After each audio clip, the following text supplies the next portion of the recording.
tentu alangkah baiknya kita berdoa berdasarkan kepercayaan kita masing-masing. Mungkin kepada anak kami Dimas dipersilakan untuk memimpin doa. Baiklah teman-teman, sebelum mulai pelajaran pada hari ini, dengan doa dengan berdoa mulai.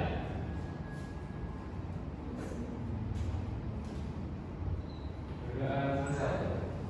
Baik, terima kasih kepada Dimas yang telah memimpin kita dalam berdoa supaya kelas kita ini menjadi bahagia nantinya. Baik, pada materi pagi ini kita akan membahas tentang nafza. Ada yang tahu tak nafza itu apa? Ada yang tahu tak? Tak tahu, Pak. Nah, kalau tak tahu sih bapak bisa tahu.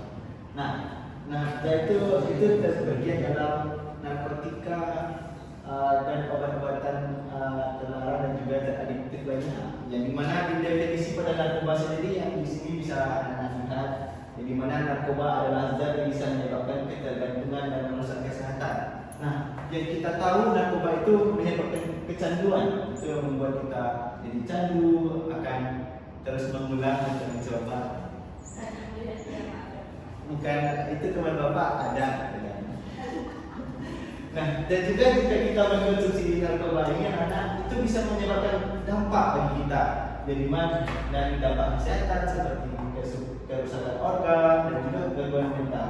Nah, kerusakan organ ini biasanya pada bagian otak yang mempengaruhi kegangguan mental kita. Jadi itu kita bisa bikin depresi, bikin halusinasi. Nah, dan juga di sini ada dampak lainnya terhadap sosial seperti masalah dengan keluarga dan juga teman. Jadi dimana jika kita mengkonsumsi narkoba ini, orang-orang sekitar kita pasti akan menjauhi kita karena memberikan dampak yang buruk. Atau juga nanti itu kan yang orang-orang yang menggunakan narkoba ini pasti ditangkap polisi kan. Nah, pasti itu menjadi buah bibir di masyarakat. Jadi itu kalau di keluarga itu menjadi aib mungkin kan. Nah, untuk itu kita perlu adanya kiat-kiat untuk menghindari narkoba. Dan juga di sini bagi anak-anak bapak yang mungkin remaja, ini banyak bahaya sekali di dalam narkoba ini. Jadi mana pertama itu ada pada perkembangan otak. Jadi mana itu merusak perkembangan otak remaja. Jadi mana di sana otak kita setelah kita menggunakan narkoba ini seiring berjalan waktu nanti kemampuan kognitif kita itu menurun.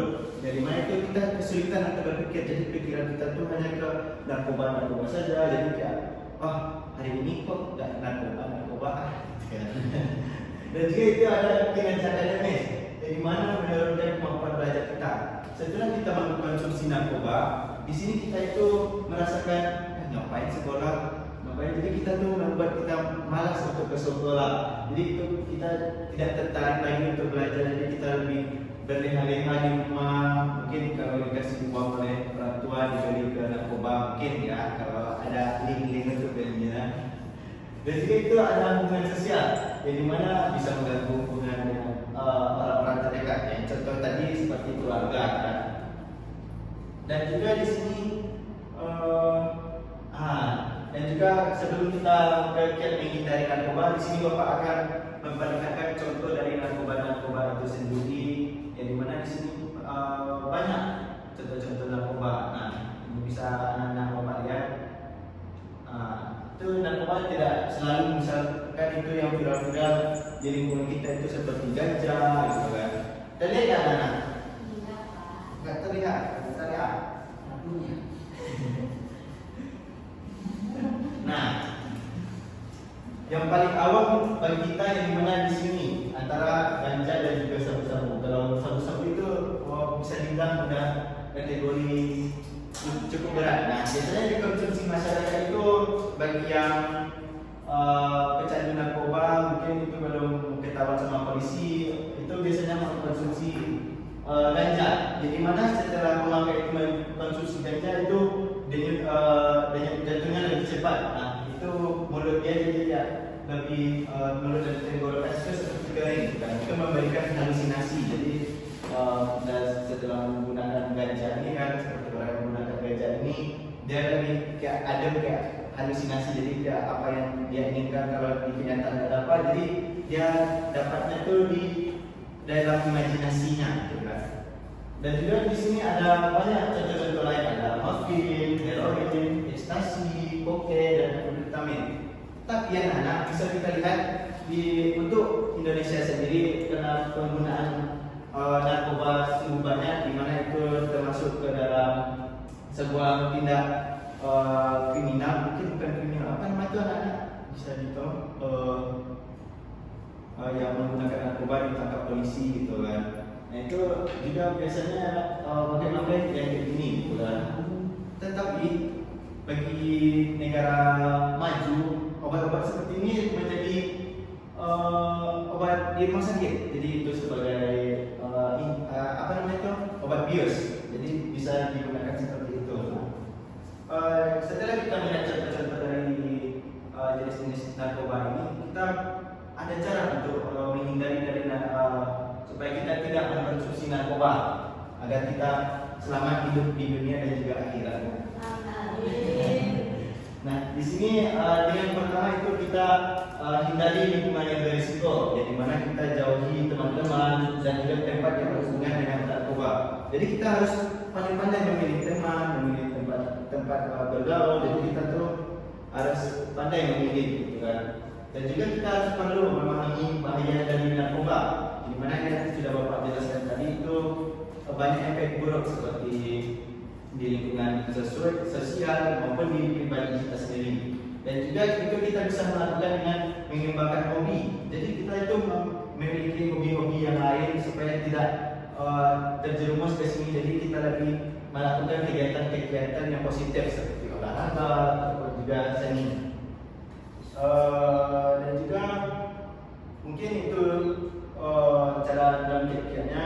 Dan mungkin di sini ada cara mengatasi tekanan teman, yang dimana mungkin ada teman-teman dari anak-anak bapak nanti yang mengajak ikut narkoba kan, atau apalah.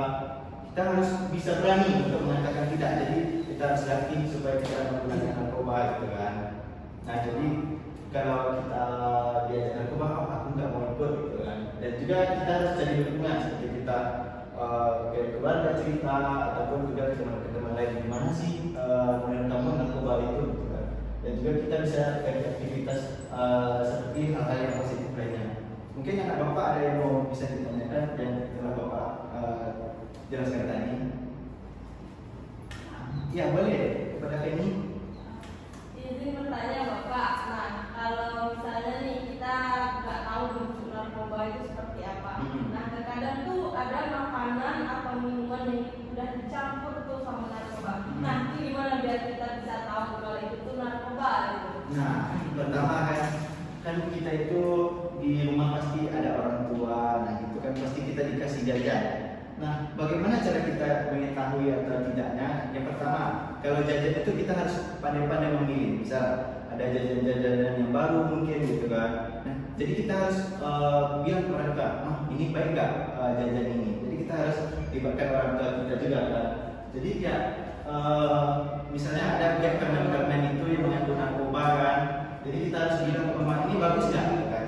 Dan juga untuk mengatasi kita membeli jajanan seperti itu, kita bisa membawa makanan dari rumah. Kita bisa menyiapkan bekal seperti orang tua kita masak nasi goreng, kita bisa bawa ke sekolah gitu kan.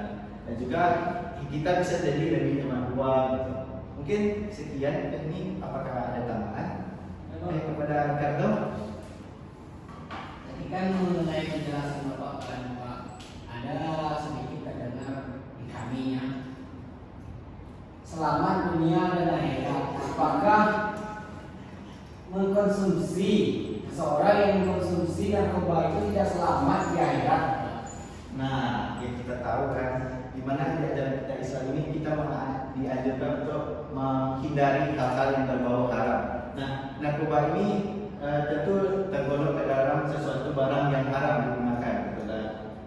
Tidak dengan misal tidak dengan anjuran dari dokter, misalkan. Nah, itu kan kadang-kadang kita perlu obat yang ada kandungan narkoba kan. Jadi itu kan kita butuh resep dari dokter. Tapi jika kita salah gunakan, maka itu akan membuat kita menjadi kecanduan dan kita akan melalaikan dalam ibadah kita. Jadi kita tuh tidak bisa beribadah lagi dengan fokus dan pikiran kita hanya dengan narkoba dan maksiat-maksiat lainnya. Maka itu Bapak katakan tadi sehat dunia, selamat dunia dan juga akhirat. Mungkin sekian dari hari ini, pembelajaran hari ini. Mungkin jika ada bapak salah kata atau kekurangan bapak mohon maaf. Sebelum kita mengakhiri kelas ini, alangkah baiknya kita berdoa dulu sebelum pulang. Mungkin kepada Dimas dipersilahkan langsung dengan tolong. Oke, baik teman-teman, jadi untuk mengakhiri pelajaran kita pada hari ini, mari kita berdoa kepada Tuhan kepercayaan kita masing-masing. Berdoa dimulai. Doa selesai. Baik, terima kasih anak-anak.